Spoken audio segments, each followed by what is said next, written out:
একত্ৰিত হবৰ ৰাইজৰ দল আৰু অসম জাতীয় পৰিষদ লোকসভা নিৰ্বাচনৰ পিছতে দুয়োটা দল একত্ৰিত হ'ব। শিৱসাগৰতে ঘোষণা কৰে ৰাইজৰ দলৰ সভাপতি অখিল গগৈয়ে। নতুন নামেৰে পৰিচিত হ'ব ৰাইজৰ দল আৰু এজেপি। ইতিমধ্যে দুয়োটা দলৰ মাজত সম্পন্ন হৈছে 5খনকৈ বৈঠক। শিৱসাগৰত অনুষ্ঠিত হোৱা যোগদান কাৰ্যসূচীত এই ঘোষণা অখিল গগৈৰ।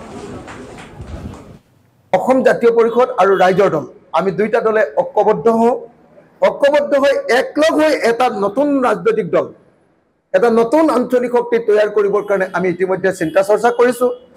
এই সম্পৰ্কত অতি কমেও 5টা ৰাউণ্ডৰ আলোচনা ইতিমধ্যে আমাৰ সমাপ্ত হৈছে আৰু এই সম্পৰ্কে এতিয়া শীৰ্ষ পৰ্যায়ত আলোচনা বিলোচনা অব্যাহত আছে।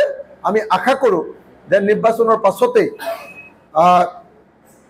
আৰু কেইমাহমানৰ পাছতে আমি দুইটা আঞ্চলিক ৰাজনৈতিক দল ৰাইজৰ দল আৰু অসম জাতীয় পৰিষদ দুইটাই ঐক্যবদ্ধ হৈ এটা নতুন ৰাজনৈতিক দল এটা নতুন ৰাজনৈতিক শক্তি এটা নতুন আঞ্চলিকতাবাদী শক্তি তৈয়াৰ কৰিম আৰু এই আঞ্চলিকতাবাদী শক্তিয়ে সমগ্ৰ অসমত ৰাইজক ঐক্যবদ্ধ কৰি 2026ত যাতে বিজেপিৰ বিকল্প এখন চৰকাৰ কৰিব পাৰোঁ তাৰ কাৰণে